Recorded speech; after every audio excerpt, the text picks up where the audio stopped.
messieurs les membres du jury, cher auditoire, au risque de décevoir mes amis juristes, mon sujet n'est pas un jeu de mots juridique. Pas de part sociale, pas de part de marché, pas de part Dieu.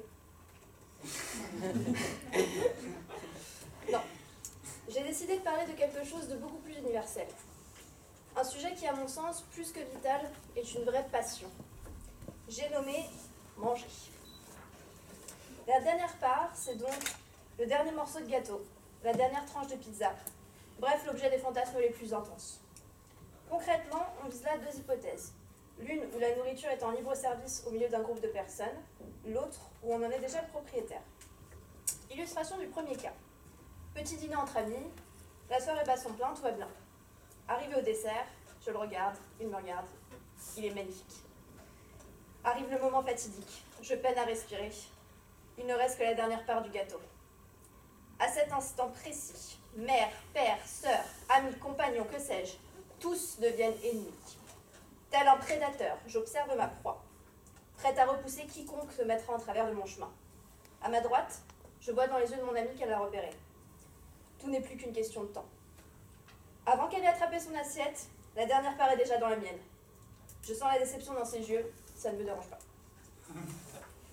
J'en profite pour faire une dédicace à mon ami Pascal, Blaise de son prénom, qui a dit « L'ordre de la pensée est de commencer par soi ». Il a toujours su trouver les mots. Non, je n'ai pas les yeux plus gros que le ventre. Mais si je ne mange pas, il risque de le devenir. C'est la logique même de l'instinct de survie. La fin justifie les moyens. L'instinct est opposé à la culture. La culture nous a appris la politesse. L'instinct nous a appris à maintenir notre activité physique et ne pas mourir. Le choix est vite fait. Dans le deuxième cas, on est déjà propriétaire de cette nourriture en question. Et là, la question ne devrait même pas se poser. Cette barre de chocolat que vous avez acquise vous-même, en contrepartie d'une somme d'argent, c'est devenu votre propriété. Vous voyez où je veux en venir. Article 544 du Code civil. La propriété a le droit de jouir et disposer des choses de la manière la plus absolue. Article 545. Nul ne peut être contraint de céder sa propriété. Débat clos. Alors moi, à la place de Joe Wilfried Tsonga, je dis non. Le Kinder Bueno, c'est le mien. J'ai acheté les deux barres, je ne le partage pas. Et la nouvelle voisine, si elle insiste, un coup de raquette, c'est fini. Bon, à première vue, ma plaidoirie ressemble à une apologie de l'égoïsme.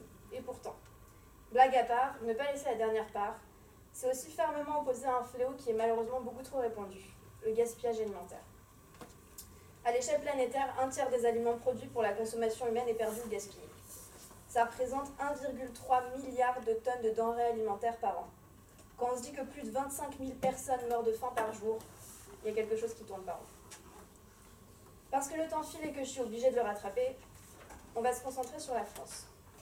42% du gaspillage dans l'Union européenne, ça vient des ménages. En moyenne, les Français jettent 20 kg de déchets alimentaires chaque année, dont 7 kg de produits non consommés, encore emballés. Au-delà des conséquences éthiques, économiques, sécuritaires et environnementales, le plus ironique, c'est qu'il y a des solutions très très simples. Acheter des quantités adaptées, vérifier les dates de péremption, cuisiner les restes et j'en passe. 14% du même gaspillage vient de la restauration et 39% vient de l'industrie agroalimentaire, plus précisément les supermarchés. Souvent à cause de difficultés à estimer la demande et à gérer les stocks, la plupart des invendus se retrouvent à la poubelle. 200 tonnes de déchets par an. Imaginez le nombre de déchets consommables là-dedans.